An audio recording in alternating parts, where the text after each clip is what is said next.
Geeky KOOL presents Professor and Ace, episode 17. Today's special guest star, Bryan Crockett of Geeky KOOL. He's over there. He's over there. Yeah. Welcome, Bryan. Hi, Bryan. Hello, everyone.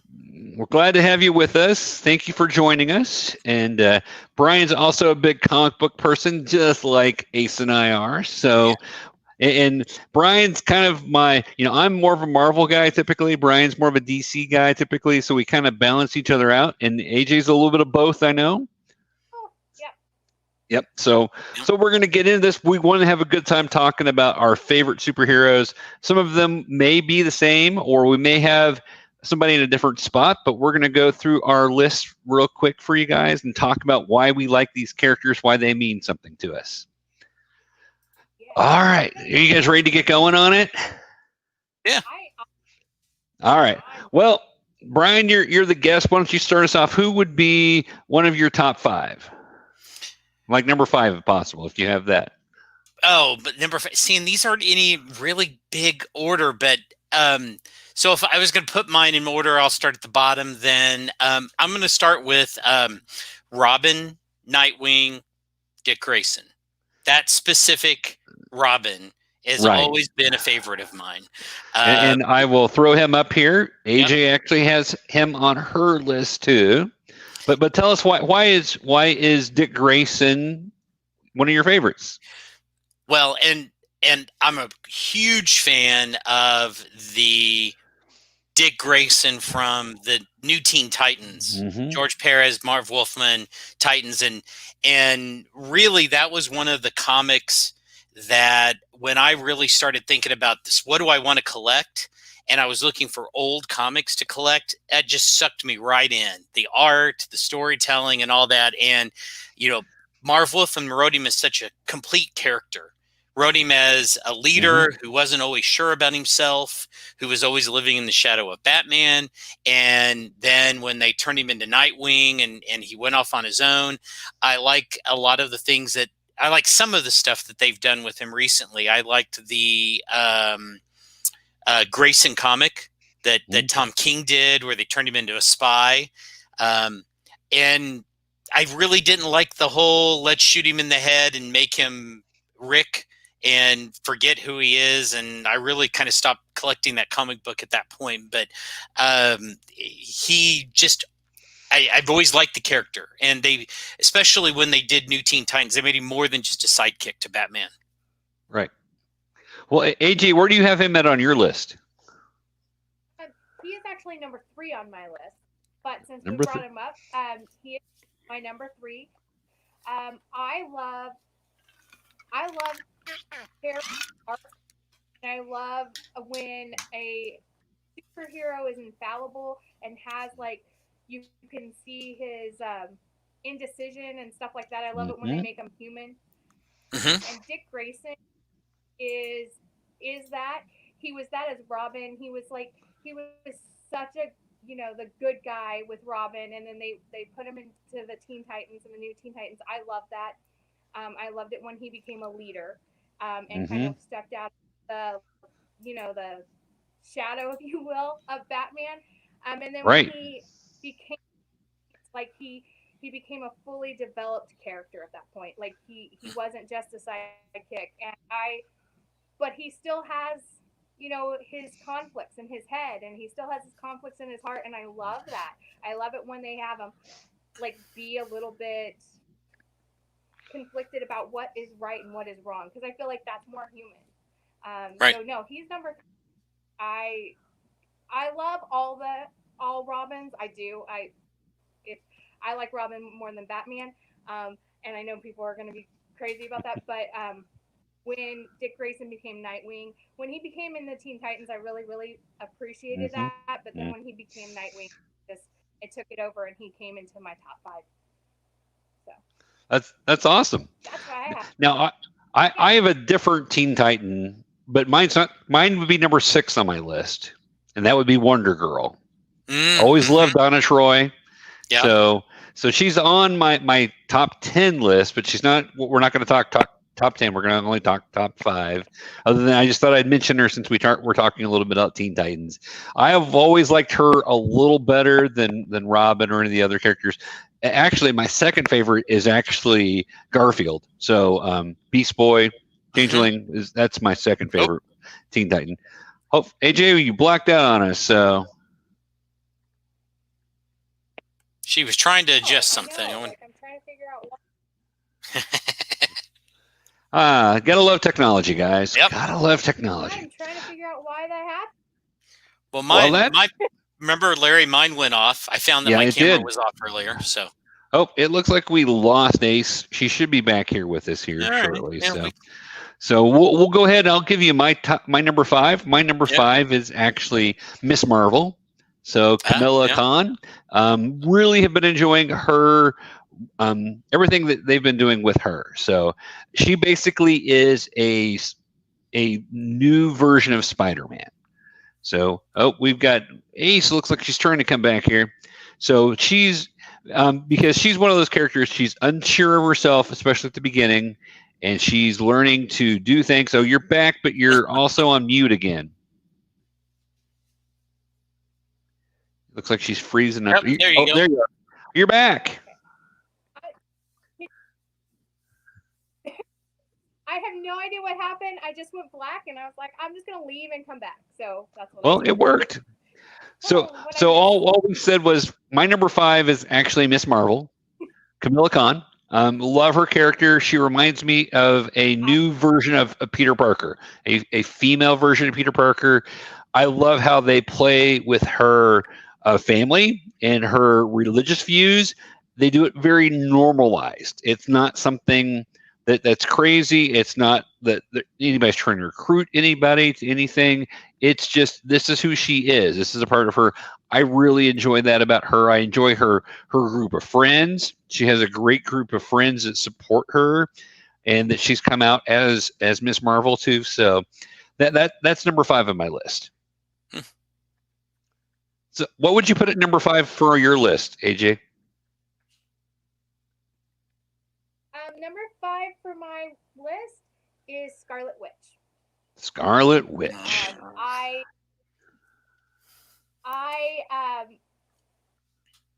love her power set. Yeah. Because basically, you can't there's very few superheroes that have a power set like hers. This is true. Story. I love that she started out as a villain. And she was written as a, and then they, over time they've given her more power. Like she started off with less power and as a villain, right? And then they've given her more power as a hero. Of course, she's part of the Avengers team.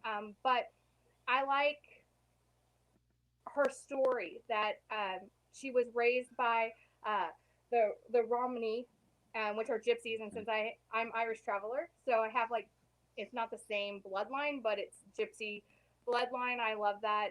She was raised like that, and she carries in some traditions that my family actually had, and so I related a lot to her. And then she just has this amazing vulnerability with such a high power. Like they balance it really well a lot of the times. Sometimes it goes one way or the other, very extreme, but she's human. Why? But I really like her. Her power set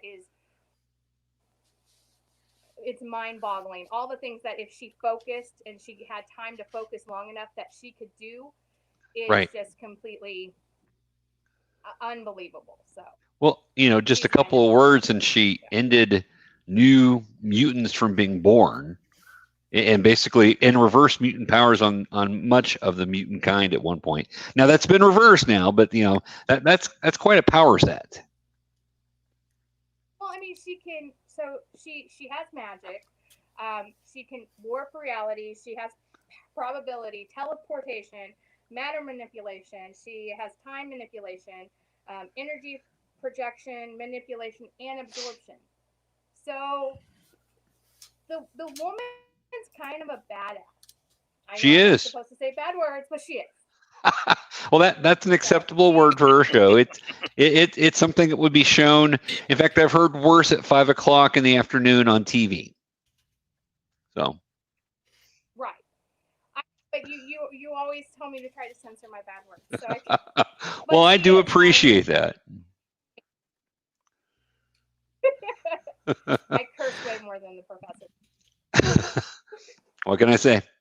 Yeah, all right, yeah, Scarlet Witch is a good pick. I like that. That's really great, and it's fun to know how you relate to her, because that's actually a really cool part of that. Because I think a lot of the characters that are some of our favorites are people that we can relate to at some level. Yeah. So, all right, Bryan, who would number? Go ahead. I'm sorry, AJ. No, I was just like, they're at like the gypsy, like people call it gypsy, but the Romney or the Irish traveler cultures, there's not like a lot of anything like talked about in any aspect of fiction or anything like that, unless it's like bad, or like the Hunchback of Notre Dame. I don't know, but like for her to have that history and stuff, it was kind of a really cool thing. So. That's true. That's pretty cool. So Bryan, who would you have on as number 4 on your list?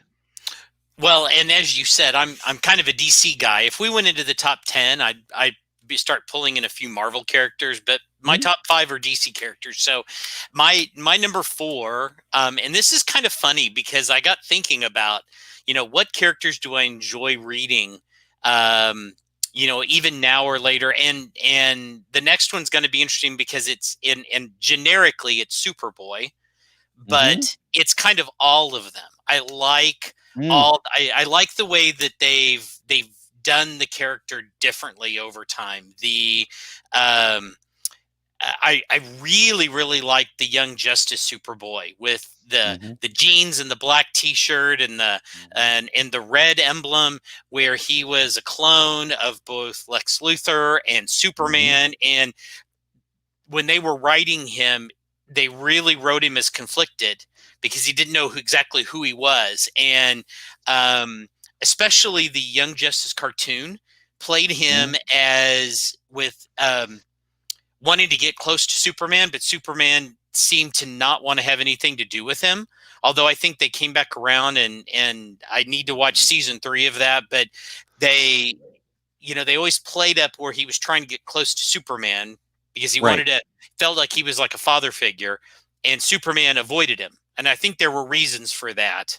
But I like what they're doing with John Kent right now. The son, although I don't know if you follow the Superman thing. I did not like the fact that they aged him up, but that's coming back to be a story plot right now in the Superman comics, where Superman's coming to the last issue. He was talking sort of in counseling about the fact that he has missed his son growing up from age 14 to age, he's almost 18 years old now. He's missed all that time. And I think that's interesting, but I really like the John Kent that's now. And then of course the classic Superboy stories were always great with the Legion of Superheroes and the retrofitting of what happened all those years when Clark was a young boy, that kind of stuff. So I've always liked the Superboy character in all of its incarnations. I think it's really, really interesting. Even the late 80s, early 90s Superboy that they're kind of playing now into the Young Justice comic book, if you're reading it, they've pulled that character, the Tom Grummett drawn in with the leather jacket and the really tight spandex outfit. That character's come back around into the Young Justice comics. So I think it's interesting that Brian Bendis has done that on the book. But all those Superboy characters, I just like them a lot. That's yeah. I've read the Young Justice League, and I've seen the cartoon that you were talking about. I've just not read a Superboy comics. Maybe I will now. I don't like Superman, so I have like very much, and I don't like Supergirl. much. So I've kind of like I'm interested in why you like them and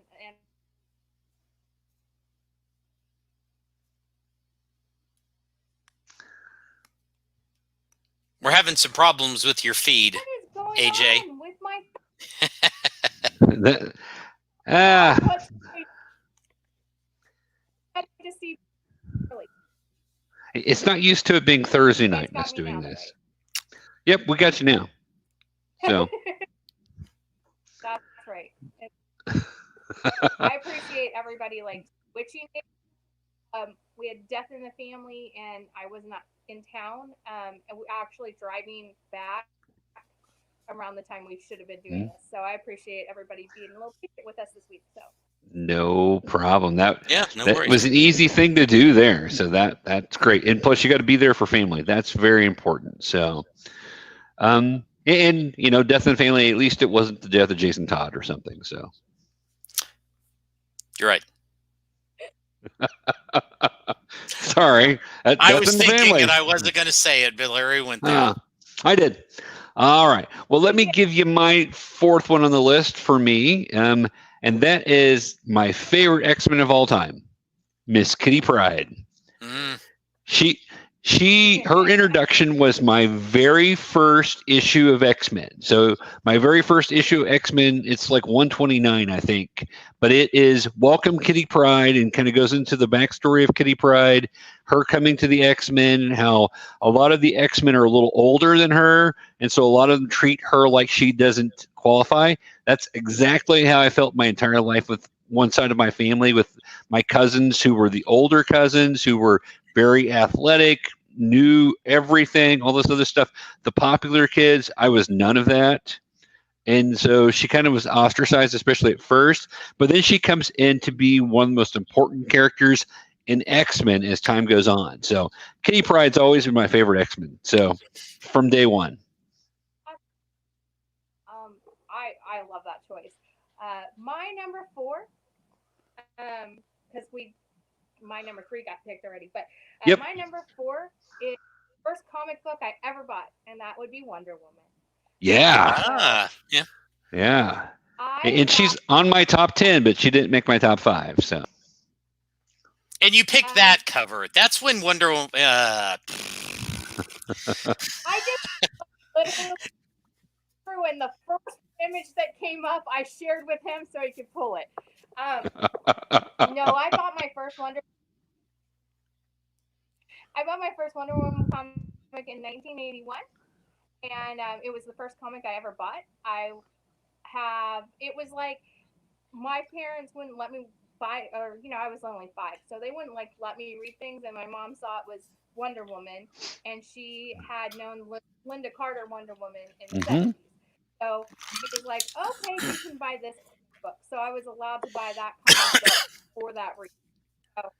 So yeah, and she's just, she was the first time I'd seen, like, not the first time that I'd seen a girl, but it was like the first time that I'd been like a girl superhero with her own comic and everything, because I didn't grow up, like, I was only 5, so I didn't have like a lot of history with comics before then. So right. Mm-hmm. So that's a good one. She's always going to be in my top. She's my number 3. She's my number 3. And okay.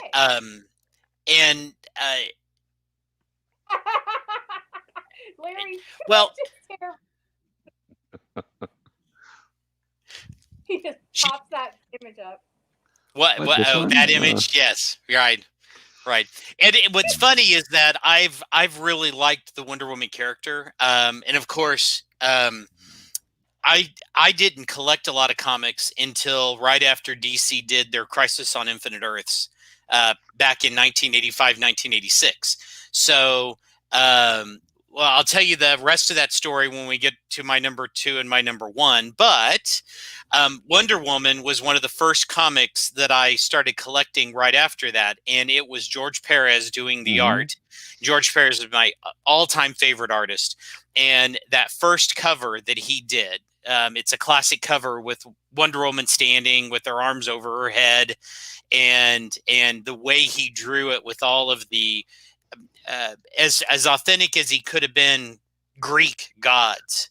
And he introduced the pantheon of gods back into Wonder Woman, which that really impressed me. And so ever since then, Wonder Woman's pretty much been one of the things that I've collected. But I will tell you, when that cover that Larry keeps flashing up, when the Finches took over, I read maybe 3 issues of their run and then was done. I'm like, because the sad part is they introduced one of Larry's favorite people, Donna Troy, as a villain. Which that's crazy. Right, but they introduced her as a villain, and so here's the cover you're talking about, I believe. Yeah, that cover right there sucked me in. And that's a cool cover. And I have that issue still to this day. Yeah, and that issue right there is also what got me into going through and figuring out that George Perez was who I wanted to collect. So one of the things I do is I go out and I collect everything he's ever done in terms of artwork and that kind of stuff. But anyway, yes, when the Finches took over, I tried for 3 issues to get through that and couldn't, and went, okay, I'm done. And came back when they left and they did some other stuff with her, and I'm back to collecting her comic again. Yeah. And I'm collecting her comic every month also, or actually twice a month right now, because it's coming out twice a month. So, and I'm really enjoying it. She's a great character if you know what to do with her. That was the problem before Crisis, is nobody seemed to really know what to do with her. Right. And then once they kind of figured out kind of what her center was, and you put some good writers with that, her stories are phenomenal. So, you're right. You get Gail Simeone writing her, and you get some amazing stuff. But even other people, when I hear that the John Byrne run on Wonder Woman was amazing. Yeah. So, I just feel like a lot of the times, you get so. I hate it when I'm really into a comic and then they change artists and they change everything. And yeah, so. And then you're like, but it's not the same. And yeah, so I completely understand that. I've had that happen several times. So. Right. And I don't mind them changing artists or writers, but when they do a complete 90-degree turn on a character and they don't seem to take anything that was that was prior written, any of the old storyline doesn't follow through. It's just suddenly the story's different. You're kind of lost. But yeah, that was one of those that I hate losing a book that I'm really enjoying just simply because they change writers or artists. But sometimes Larry and I have talked about this. I'm an artist kind of person. A bad artist can ruin a good story if I can't get past the art not being something that I even want to look at. A good artist, I feel like, can bring up a bad story, but I feel like a bad artist can kill even a good story. Right. And I don't know what the Finches did, but they just poof.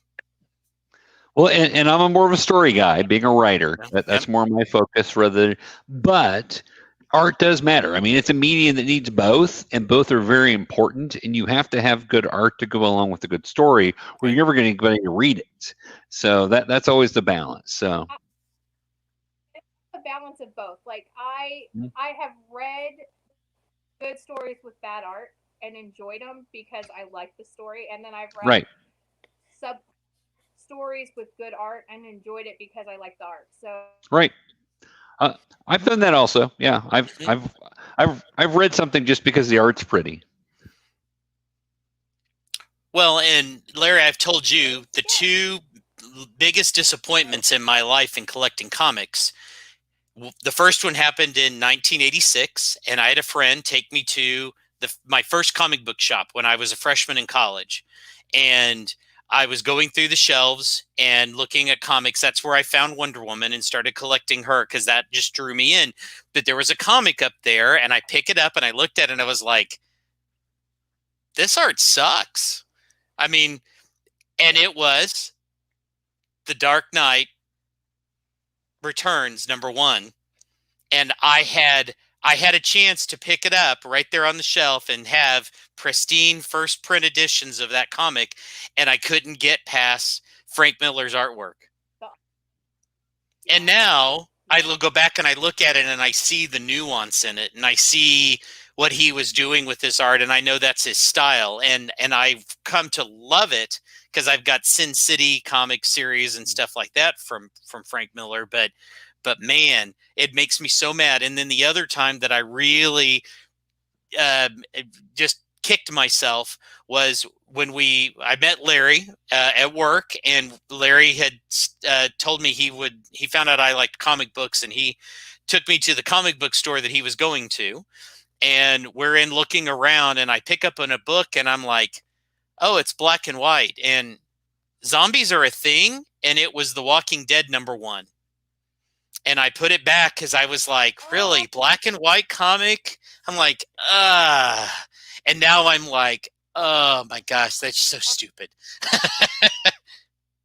Well, and that was my first time going back to the comic book store in a long time also. Yeah. So that we were doing that together because we actually both now had a little more money than what we had prior to that. And so comic books came back in for us after we had kids and got a little past that. So yeah. Comics, like I do not have any comics currently in my house. I have sold, like I sold all my comic collection, and then I will never get it back. So I'm kind of like, I don't know, I can't in my heart, because I sold all of them, or my ex destroyed some of them. That I just don't know. Every time I go to pick up a new series, I'm just like, oh God, will it just end? so I have a block now, because I had so many comics that an ex literally took out and burned my comics, and that was just like heartbreaking. And it's a very difficult. And then the rest of them I sold when I needed money. So I'm glad I had them. But no, it's a thing when you don't have a lot of money to spend on them, and then you do, and you're like, yes. And but I'm trying to convince myself to get back into getting them. It's just one of those things that I'm just like, I will read them, and I read comics all the time.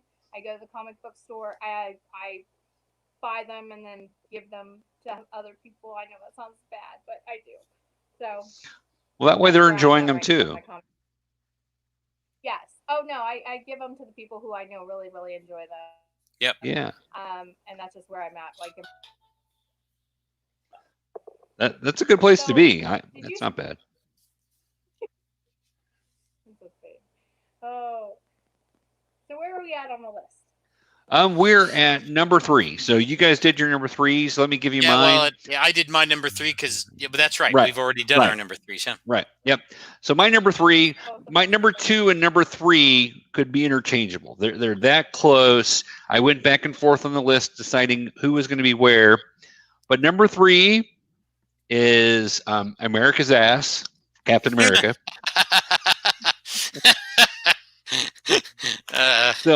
So Captain America was one of those comics when in the 70s when I was a kid, Captain America was always teaming up with Falcon. It was Captain America and Falcon, and I had collected issue after issue after issue. That was such a cool team up. And at that point, I didn't know anybody that was African American at all. I didn't know anyone because the little town I grew up in had nobody of color. And so that was kind of my first intro. And Captain America, basically just saw him as a person. And Captain America had his own struggles. And I'm like, this is really cool. Here's this guy that's been this hero forever, was dead, comes back from this ice thing, and makes good friends with somebody like Falcon. And then they team up and they're fighting Nazis and they're fighting all these other things. And I just was really sucked into it, especially as a kid. And so Captain America has always been one of my favorite characters just because basically Captain America doesn't like bullies and neither do I. And so we share that both were bullied when we're younger and then disdain bullies. And so I'm like, okay, yeah, this is one of those characters that's very key for me. and some of the things that he stands for, and some of the like there's this issue of Spider-Man where he gives that whole statement about if the whole world says it's right and you know it's wrong, then you plant yourself like a tree and you tell them no. And in fact, that was used in was it Civil War that was in? I can't remember. It may have. Anyway, I think it was Civil War. But basically, he tells it to someone else. But it was actually given at the funeral, at Peggy Carter's funeral. Her niece actually says that. But that was one of those comics that I read and went, oh wow, this is great. This is exactly who I see myself as. So Captain America has always been a key person for me. So he's number 3 on my list. That's awesome. Yeah, I could see that with you, Professor. Yeah. You're such a Boy Scout type of, good guy. I see it. I try not. I wanted to be a bad boy in high school. It just didn't work out. I'm too caring. My feelers get hurt for people. Well, in the one fight I was in, which I kicked his butt, I was beating this guy up who wanted to fight me. And I'm like, dude, we've been friends. We need to stop this. Can we just stop? He's like, no, fight me, man. And I broke his nose. His eye was busted. His lip was busted. And I'm like, dude, I don't want to fight you. I just want to be friends. And he's okay. Let me hit you some more. So I'm like, yeah, it's hard to be the bad boy when I'm like that. So, all right. So let's move on. And Bryan, what do you got at number 2? Number 2. Well, and it's funny because you said in the Marvel universe, Captain America is America's ass, and I was getting ready to come back and I say, isn't that Nightwing? And I thought, boy, that's the DC universe. That's no, he's a dick. Well, not yet. He's not. I don't think. Is he still Rick? I don't know. I don't know. I stopped collecting the comic when they shot him in the head, and I'm like, anyway. Was it Who Shot JR? No, they know who shot. It was the KG Beast. Yeah. Okay. My number 2 is, unsurprisingly, it's Batman. And Batman has always been a favorite of mine. I mean, I watched the Adam West old, 60s Batman show. And I remember, Larry, you remember growing up near Lamar and going to the Lamar, the walk-in theater during the summers. Yep. You pay $5 and get to watch movies all summer long on Wednesday afternoon. And that's where I got introduced to like the movie version of those classic Batman characters, the stupid running around with the bomb over his head, looking for a place to throw the bomb, but once again, coming back, although I didn't appreciate Frank Miller's take on Batman with The Dark Knight Returns at the time, I was sucked into Batman with Batman Year One. Which was Frank Miller and David Mazzucchelli, and that artwork just really pulled me in. The way he drew with shadows, and when I realized that he only drew like half the character and let the artist paint the rest of the character in those comics and stuff like that. And so I got sucked into all of those comics back in the 80s. And he's one that I will say that there's not been a bad run of Batman, even through the horrible New 52 at DC Comics, where I almost dropped some of the other comics. Batman and Green Lantern were 2 characters that didn't seem to change when they went to New 52. They just kind of carried on right along, although I hate the militarization of him. In the comics, I think it works for the movies. That kind of armored outfit works for the movies. I don't think it works in the comics, but Batman's my number 2. I appreciate him because he's not a superhero. He's just a really smart, rich guy, just like Tony Stark. He has money and he buys things. But he's just brilliant. I'm sorry, you cut out again. I said he's a great detective, though. Like, yep. The world's greatest detective. Those are my favorite Batman stories, or when he's a detective. Right. Right. And I like when he teams up with other detectives. I think it's cool when he's with Elongated Man, with Ralph Dibny, or he's with The Question, or any of those great DC detective characters. But then he can turn around and he can team up with someone like, who's another in my top 10, Zatanna, the magic side, and he plays into that kind of world also. But you're right, when he's being detective Batman is one of the best things, and you know, a lot of people didn't appreciate Tom King's run on Batman. I loved it. I love the fact that you didn't know what he was doing, because he was writing the book very much the way Batman was living the book. So something would happen and you'd be like, where's this story coming from? And then 2 issues later, you're like, oh, he was setting you up and you didn't know anything because the characters didn't know anything. I loved that.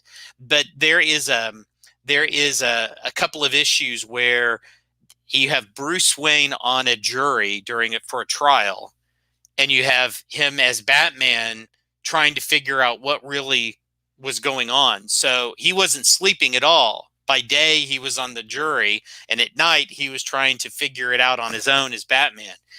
And he was being a detective, which was just amazing. And then he got to work with some of the best artists working for DC on his run, so the art was always amazing. And he has he has such an amazing rogues gallery too. So yes, in a lot of the times I feel like sometimes I like the characters that I like to read. It's how they feed off of their rogues, and Batman has such an amazing rogues gallery that Kite Man one is like him. Yeah. Well, I was going to say, I think you're probably your next 2, Ace, probably have pretty outstanding rogue galleries too, because I think I know what those are. They do. So why don't you give us number 2? My number 2 is Kid Flash. Wally West. Wally West is Flash. Yes. I love Wally West. I love the Flash. I love the whole characters, all of them.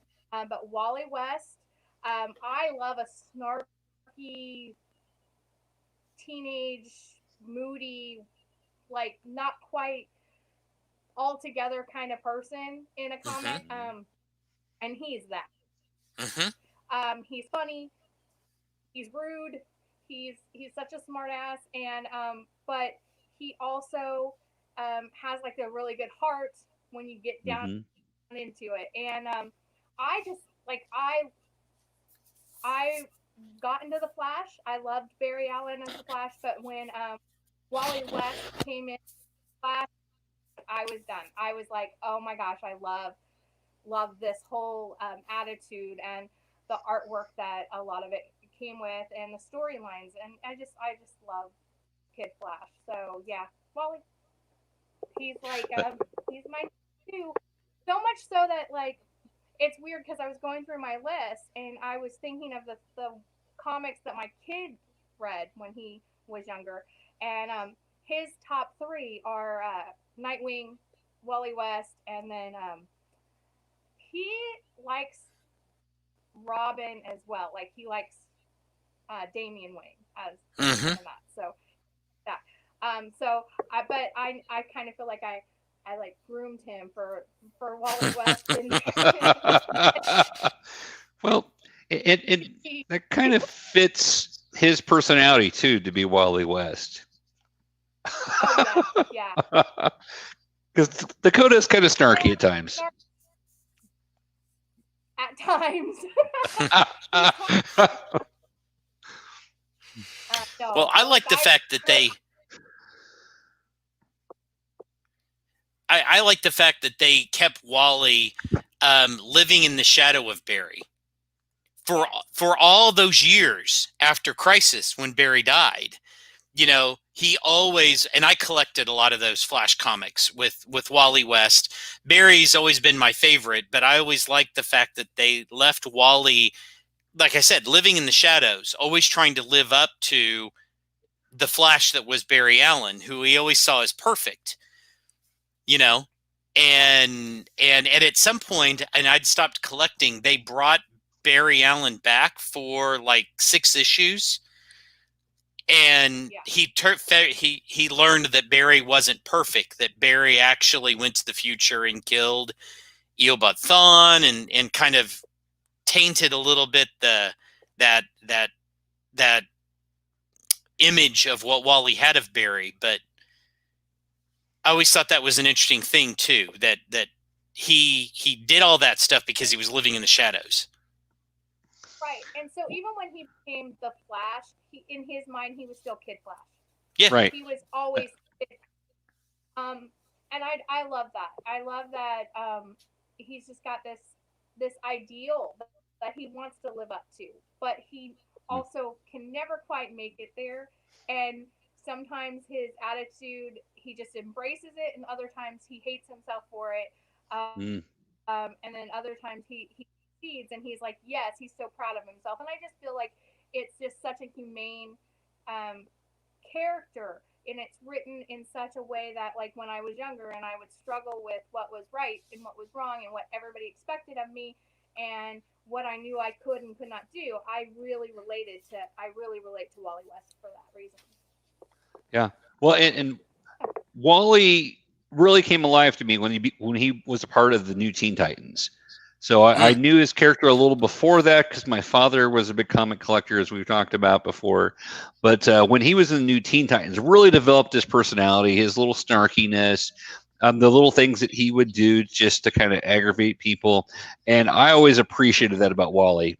You know, it was always fun to watch him interact with the rest of the Titans. So that was always a fun time. So, all right. And talking about Flash, though, Jay Garrick's probably one of my favorite Flashes. I just love the old man Flash. I think he's great. So, anyway, but my number 2. I'm with you. I get you.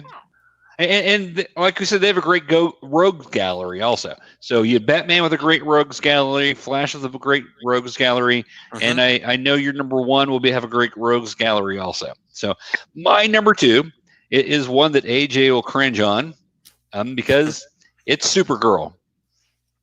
See, there we go.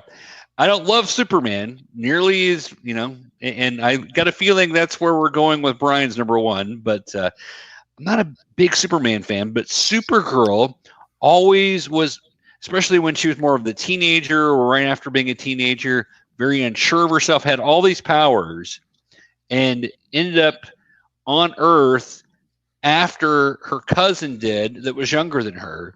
And I have the whole collection of the Daring Adventures of Supergirl, which was the pre-Crisis run of Supergirl before Crisis happened, where she had I love the little Supergirl outfit with just the little S emblem on the chest, up the little small one, and then the shorts. I loved all that. I found her to be a fun character.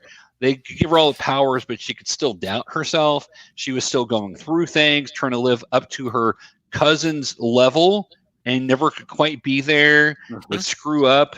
So as a kid, I somehow got collecting Supergirl. My father thought I was crazy. He's like, "Why aren't you reading Superman? Why are you reading Supergirl?" I'm like, "Because she's cooler. Plus, she's blonde, and she's, I don't know, she's prettier. I'd rather look at her." Rounder. Yeah. Rounder, yeah. She's drawn better. I don't know. Which maybe I don't. Larry, I will tell you, Supergirl, I like Supergirl when she's written correctly. Right. No, I'm with you. Because they had some good writing going on in the current run of Supergirl when they were crossing over with the Superman book, and they had they had Kevin McGuire doing the art, and it was a fun book. And then suddenly they infected her with the whole Batman Batman who, whatever, the weird Batman with the spikes Who across his laughs, face from who laughs, Batman Who isn't it? Laughs, yes. Yeah. And the story went Yeah. quickly. And then they canceled it. Well, the last 2 issues are going to be digital only, Yeah. but you can get them. But you're right. It went downhill in about 4 issues quickly, and I was like, okay, I'm done. Well, and even her run before Crisis, or not before Crisis, before the New 52, was very hit and miss. It had some really good issues. You'd be reading along, you're like, oh, this is really cool. We're doing some cool. Oh, we're going to change artists and writers. Yeah. And then you're going to take her a whole different level. You're like, what in the world? So it really depends on the writing for her. Right. Kind of like with Wonder Woman. I mean, if you don't have a good writer to be able to put her in, make her distinguishingly female, but without doing a stereotype with it, make her face life and give her those challenges. I think you can have a great character without having to live up to everything that Superman does. But that's part of the challenge. How do you Right. wear that emblem on your chest when he's up there doing what he's doing? So. Right, and that's what I find it weird with DC, because they're doing such a good job right now with the Superboy characters, with the Robin characters, and all that. But then they can't write a female, teenager, early 20s Right. character really well. Which brings me into Batgirl. I mean, because Batgirl has been one of my favorite characters lately. Well, not in the last month or so, but I like that character too. But why they can write that one well, but they can't write Supergirl well. Agreed. Yeah, and that's my problem with Supergirl is I like Batgirl. She's in my top 10. She didn't make my top 5, but she's in my top 10. And I think I just compare a lot of the times. And Supergirl, I do agree. Like the episode or like the comics where she's like, really doubting herself or feeling like insecure stuff. Sometimes those are really good, but I've never gotten into it because I'll read one and the next one I don't like, and then I'll read one and then the next one I don't like. Yep. I just it doesn't grab me enough to keep a consistency. There's no consistency with a lot of her comics, and that's a problem. Right. That's why. Yeah. Nope, you're right. Well, no, I agree. Yeah. But my love for her actually goes back to the pre-crisis days. Because even in the Silver Age, because my father has the issue where she's first introduced. So I read that as a kid and went, oh, cool, there's another superhero. And then, the whole changing of her name and Linda Lee, then Linda Danvers. And so I grew up kind of reading a lot of those stories and then started kind of making her my own, one of my favorite characters. And then they kill her with the Crisis. And then they kind of didn't know what to do after that. So my desk is a door with glass on top of it, and in it are 4 of my favorite comics ever. And there would be others in here, but for some reason I'm missing a few of them. But one of them right here, this side right here, is the Death of Supergirl issue of Crisis on Infinite Earths. Yeah. And it's one of those shocking issues where you're like, they give you the cover and you're like, right, they're going to kill Supergirl off. And then they do. And you're. Yes. And you're like, what did I just read? Right. Like that moment to go back and read and just be like, no, something's going to happen. And then you finish it and you're like, no. And yeah. Right. I love those kind of comics. Oh, yeah. Those moments when you're reading a comic and you turn the page and you're like, what in the world did they just do? Right. Anytime you can be surprised, but have the story make sense. Not just surprise for surprise's sake, but it's a surprise that came naturally out of the story. Those are the best. Right. Very good. All right. So, Bryan, who's your number 1? Let's go there. Well, and there's a story behind this also, but my number 1 is Superman. And it's kind of funny because I was a senior in high school back in 1986, and I was trying to be everything that you would want to be when you were going to go to college, and started reading it's weird. I started reading GQ, trying to find out, what do you wear, college, how do you be not a country bumpkin growing up in Lamar. So there was a story in GQ about the remake of Superman After the Crisis, and how they were rewriting him completely from scratch. Well, not from scratch, but they were remaking him into a more modern person. They were styling all the characters around him so they looked like people in the 80s, and they were doing all this kind of stuff. And it caught my eye, and I actually collected those because I would drive to Joplin, and we would go to the mall and go to Walden Books, and I would find them in the bookstore. So if you remember Walden Books, that really dates me. Oh, yeah. A little bit.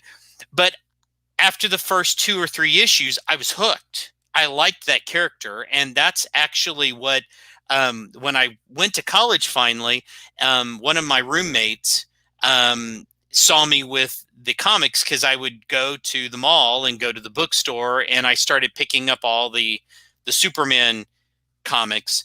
And he was like, I collect comics. And he said, you want to go with me to the comic book shop? And I was like, they have a whole shop of comic books? And it was over by Mercy Hospital, and just west of Mercy Hospital. And I walked in, and my whole world changed. And I didn't care. Well, I sort of cared about trying to be that hip and cool person. But once I started collecting comic books, the hip and cool kind of went to the wayside. There was no way I was ever going to really be hip and cool. But that was the comic that sucked me really back into comic books, was Superman, with John Byrne doing the artwork and all that kind of stuff.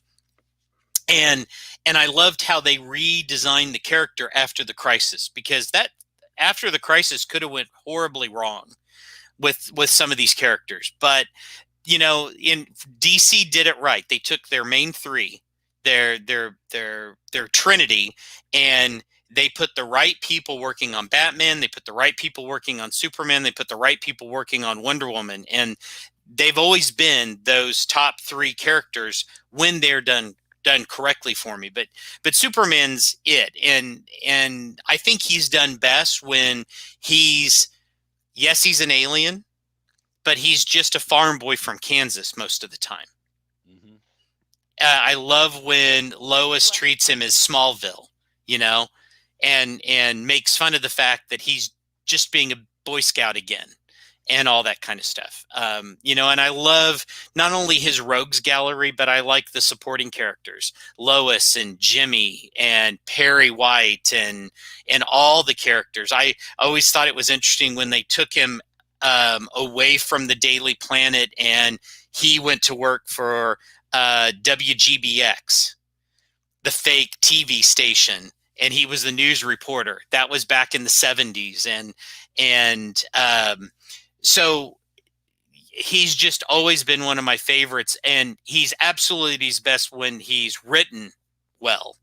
And I think I'm lucky. The 10 years I took off of collecting comics, I missed the red Superman, blue Superman time. And he was just starting to grow the mullet when I quit collecting comics. So I didn't have to live through the Superman mullet a whole lot. But I got back in when kind of they had taken him back to the story of being Superman. But the death of Superman, I have a still in the black bag signed by Dan, the Dan Jurgens, who wrote it and drew it. Got that signed up at Kansas City Comic-Con, and that's one of my books that are under my desk here under the glass. That's awesome. And I know that you're not a great big fan of Superman, AJ. So you got to think. I wasn't allowed, like I said, I wasn't really allowed to read a lot of stuff growing up. Yep. So once I actually got to where I could get stuff, it was that time that you just described where you stopped reading.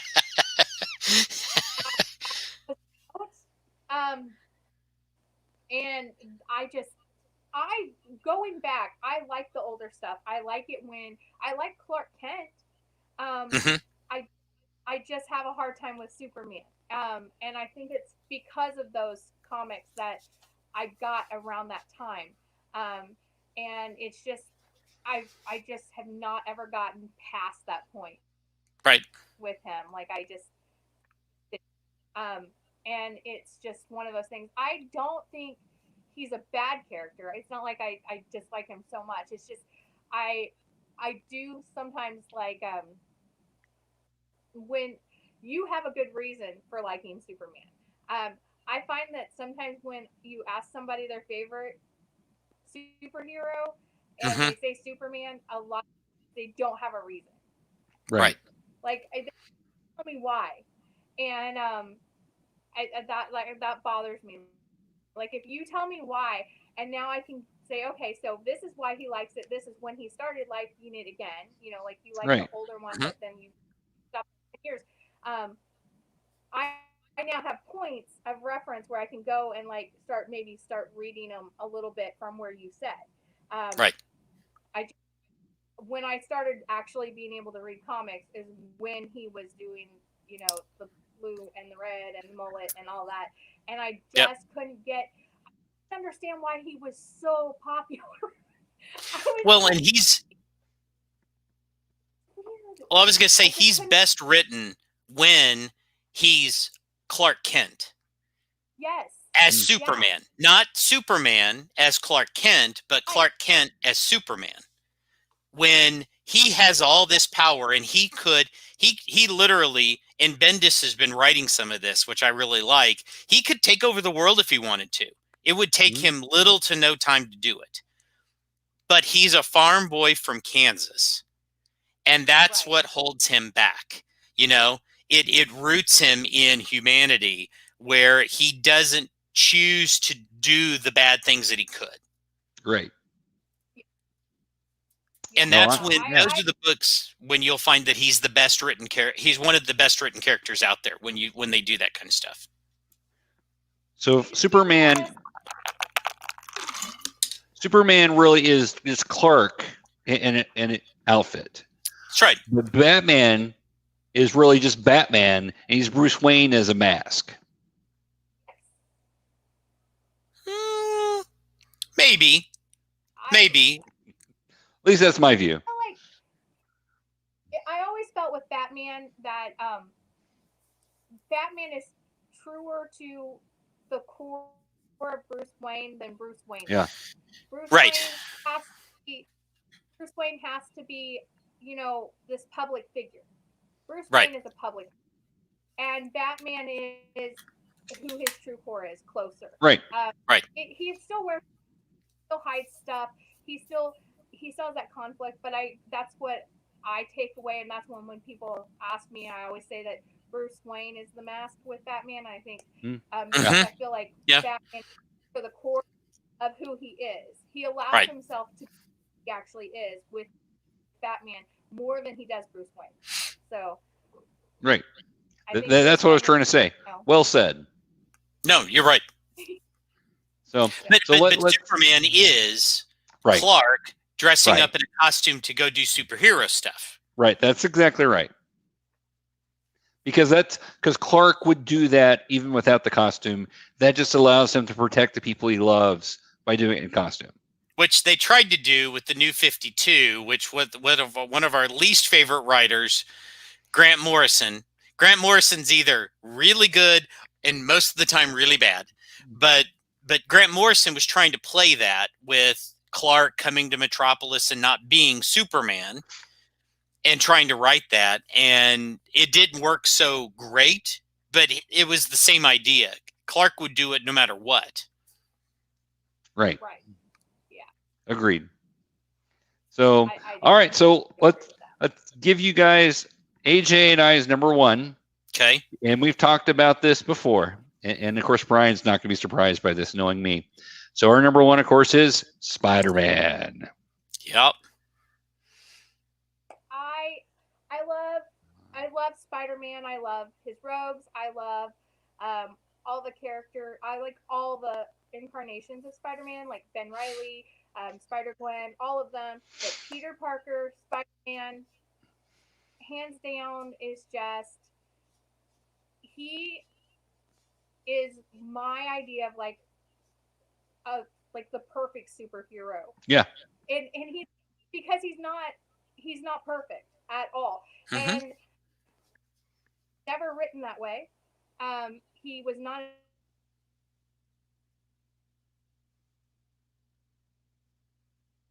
We lost you there for a moment, AJ. Oh, you're frozen. No, I saw the going around. No idea what's wrong with my internet. What I was saying is, Peter Parker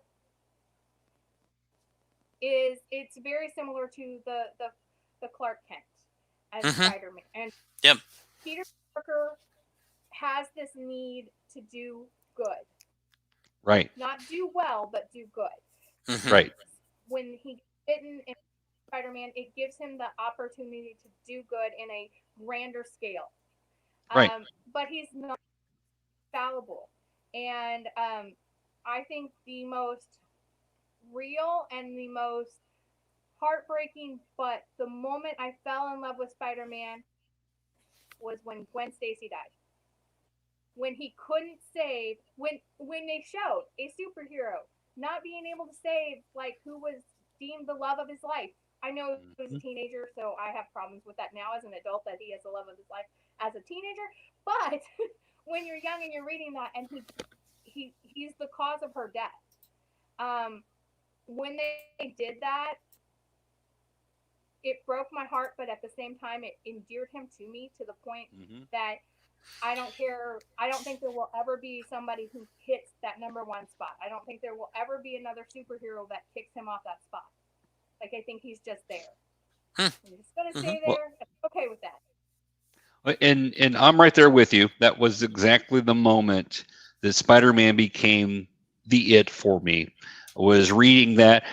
Somehow I had a copy of that, and then I was stupid, and I had read the pages off of that so much that it fell apart, of the original one. Yeah, I had the original death of Gwen Stacy, and then his reaction afterwards, where he beats Green Goblin to an inch of his life, and then decides not to kill him.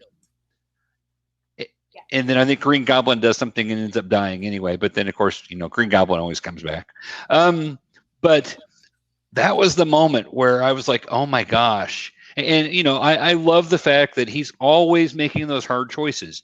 Do I do this thing that I really want to do? Do I go out with this girl, or do I go and save the world over here, or save whoever? I'm going to have to come rescue somebody, and then give up that opportunity for his happiness to be able to help somebody else.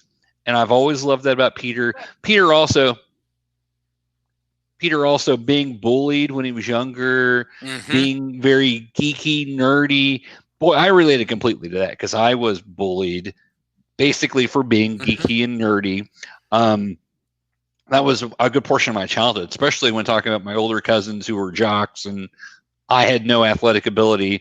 And then I liked all this kind of crazy comic book stuff and sci-fi stuff. And so, yeah, I was not popular, and not with the people in my class, and not with my cousins. So I related a lot to Peter Parker. He just was that key. But that moment where I went, oh my gosh, he was doing everything he could to save her, and he couldn't. That's one of those things where I'm like, man, my life has sucked at times. There have been times where my family got evicted from places they were living, or we didn't have much food in the house, or whatever going on. But as bad as my life was, Peter Parker sucked more most of the time. Right. And that's the thing. Peter Parker, he didn't have a perfect life. He yes, he always has, his aunt and uncle until his uncle dies, but he didn't have like a strong parental guidance, and he still, like, actual parents that, and he had abandonment issues, and he had, like, self-esteem issues, like a lot of self-esteem issues, but he still always tried to do the greater good. It's right. always about the greater good was. And I don't know, when I read that comic when Gwen Stacy died, I just it was first of all, it was one of those moments where I had to reread the comic because I was like, I couldn't believe they actually did it. Right. And then I remember just crying for Spider-Man. Like, I was crying for Peter Parker. I felt so bad. He tried so hard. And I just related to trying. And I like, you and I have talked about this, Professor, and anyone who knows me, like, I try really hard, like, all the time to do what's right. Like, even if it's not good for me, if it's good for everybody else, I'm going to try to do it. And I relate to that, like, completely. So right there with you. He's always going to be my number one. His rogues gallery is just amazing. Him and Batman, they just have these amazing rogues galleries. Superman's right up there. For Marvel, he has the best. He has the best. Oh, most definitely. Of Marvel. Yeah. So, but he never. The other thing is that he never hates his rogues. Like, he always finds compassion for them, even when they're trying to kill him. Like, he actually finds passion for him, and I just find that amazing. That you're getting beat up, and you're the reason somebody you love that you love has died is standing right in front of you, and yet something stops you and you have compassion for somebody, and that's he's just an amazing character. I know. I'm always shocked that he almost didn't happen. Like, that almost didn't happen. Like, Stanley was like, oh, okay, they're gonna fire me and it's gonna stop, and we're not gonna have any more comics here. And then it was just it when you think of Stanley's work and amazing work and everything, you can't help but go Spider-Man. Right. And it did amazing work. But Spider-Man was like that moment where it was just everything hit at the right point, and he just kids related to him, and they were really wanting to relate to a character that was a main character that was younger, and Spider-Man did that at the right time in history. Right.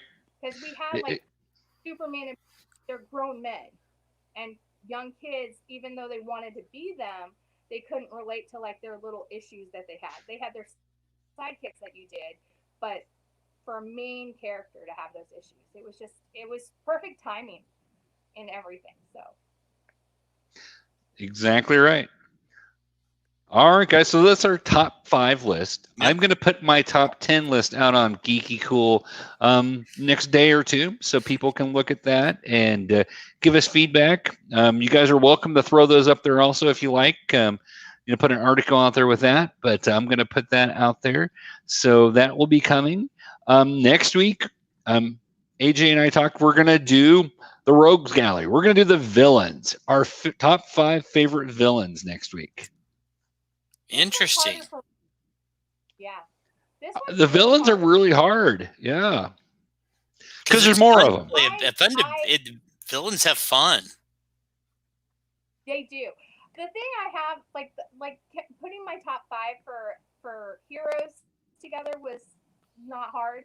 Villains, I'm, like, struggling with putting a top 10 together. So I am going to have some tough choices to make. I am a girl who loves a villain. Like, I just find their characters usually are more, like, intense, and they're more human in their reactions, and I love that. That's what I love about the comics. Well, and your boyfriend kind of cosplays a villain.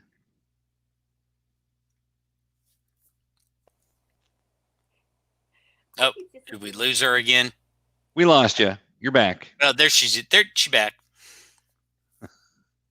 So your boyfriend cosplays a villain? He does. He cosplays as the Riddler. Oh. It's yeah, he does a lot of that. He collects Riddler stuff. He loves horror, and he loves the Batman's robes, like loves them.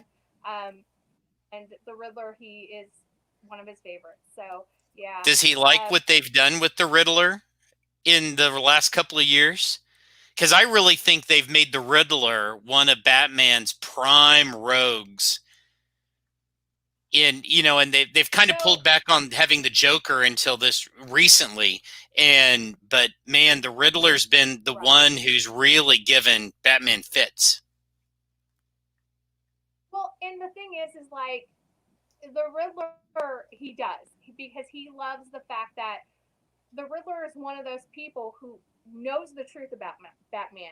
Can't say the truth about Batman because it gives away the riddle.